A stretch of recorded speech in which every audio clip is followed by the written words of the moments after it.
நம்ம கறக்கிறது எப்படி பார்க்கணும் அப்படின்னா, பொதுவா ஒரு மாடு வந்து 365 நாள் 305 நாள் கணக்கு சொல்லுவாங்க கறக்கிறது. அதுதான் ஆவரேஜ் பார்க்கணும். ஒரு நாளைக்கு 5 லிட்டர் அப்படின்னா அந்த 305 நாள் எவ்வளவு கறந்துருக்கு டிவைடட் பை 305, அது கணக்கு பார்த்தா ஒரு நாளைக்கு ஆவரேஜ் எவ்வளோன்னு கணக்கு வந்துடும்.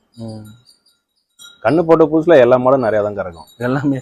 ஆமா, அதை நம்ம சொல்லக்கூடாது. 305 நாள் கணக்கு பார்க்கணும். 305 நாள். ஆமா, அதான் லாக்டேஷன் பீரியட். ஒரு மாட்டோட லாக்டேஷன் பீரியட் கணக்கு அதை வச்சு தான் சொல்லுவாங்க. அதுதான் ஆவரேஜ் ஈல்டு எவ்வளோன்ட்டு. இப்ப நாட்டு மாடு பாலுகளுக்கும் அந்த பாலுகளுக்கும் ஏதாவது வேரியேஷன் இருக்குமாண்ணா? அதாவது நான் எப்படி கேட்கறேன்னா, இப்ப கிர்ரு அதுன்னு சொன்னீங்க, நம்ம நாட்டு மாடு ஓகே, இதுக்கும் அதுக்கும் ஏதாவது டிஃபரன்ஸ் ஏதாவது இருக்குங்களா? இல்ல, ரெண்டுத்துக்குமே பாத்தீங்கன்னா அந்த கெட்டித்தன்மை ஒரே மாதிரி தான் இருக்கும். இதுக்குள்ள கறக்கிறது கஷ்டம், அது கறக்கிறது ஈஸி. இப்ப நம்ம நாட்டு மாடு எக்ஸாம்பிள் உம்பளச்சேரி எடுத்துக்கிட்டீங்கன்னா கறக்கிறது ரொம்ப கஷ்டம். காம்பு சின்னதா இருக்கும், உதைக்கும். கண்ணுட்டிக்கு மட்டும்தான் பால் வச்சிருக்கும், மடி அடக்கும். கண்ணுட்டி அவுத்து நம்ம கை வச்சோன்னா மடி அப்படியே தூக்கும். அதாவது பால் அடக்கிறதும்பாங்க. அதெல்லாம் வந்து அந்த மாதிரி மாட்டிக்கிட்ட அது மாதிரி இருக்காது. கிரு சாய்வால்லாம் பாத்தீங்கன்னா ஈஸியா கறக்கலாம், மெயின்டைன் பண்ணலாம். இதுங்கள்ட்ட கொஞ்சம் மெயின்டெனன்ஸ் கஷ்டம். மெயின்டெனன்ஸ்ன்ற பட்சத்துல இதை மாதிரி ரவுடிசம் பண்றது.